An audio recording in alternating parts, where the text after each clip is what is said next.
G'day, it's Bill here from OpticsCentral. Today we're opening a Zeiss Conquest Gavia 85.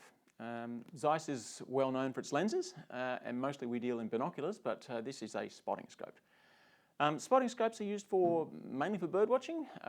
You can use them for land viewing from balconies in your house, etc.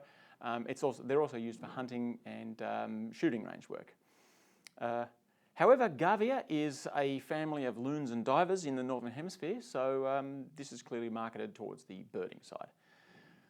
In terms of market placement, above this you'll find the Victory 85 TFL, which has fluoride glass.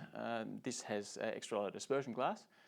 And below this one you'll find a Dialight 65, which is essentially a field spotter. Okay, getting to its features. First thing about it is it's made in Japan. It's in their factory in Japan.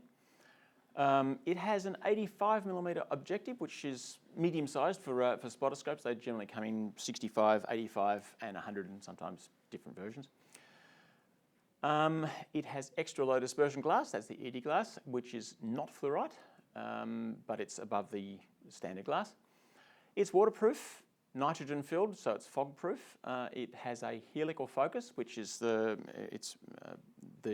whole thing you twist with your hand, which is designed for when you're wearing gloves, which is good for Northern Hemisphere bird watching at least. It has a removable bayonet eyepiece, which is lockable, which is nice because sometimes they come off in the field if you're not careful.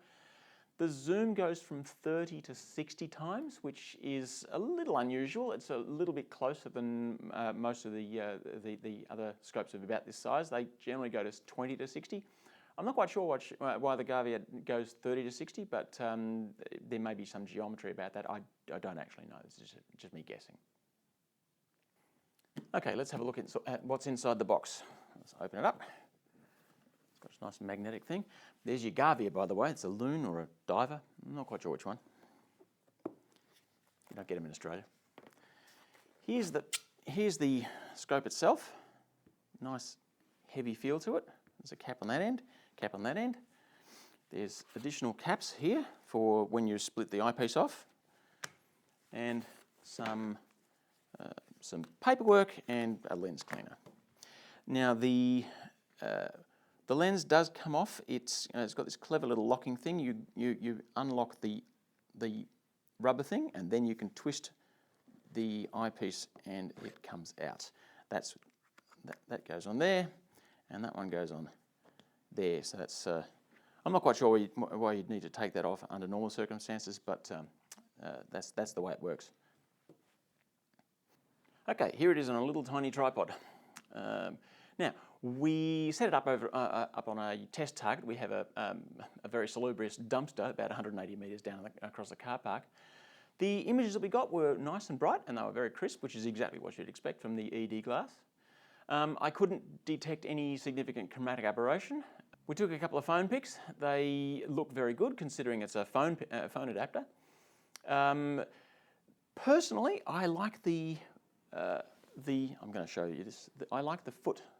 This has a universal foot, which goes on, well, nearly a universal foot. It goes on a series of adapters, including my Manfrotto tripod. It just goes straight on without having to screw anything on like that.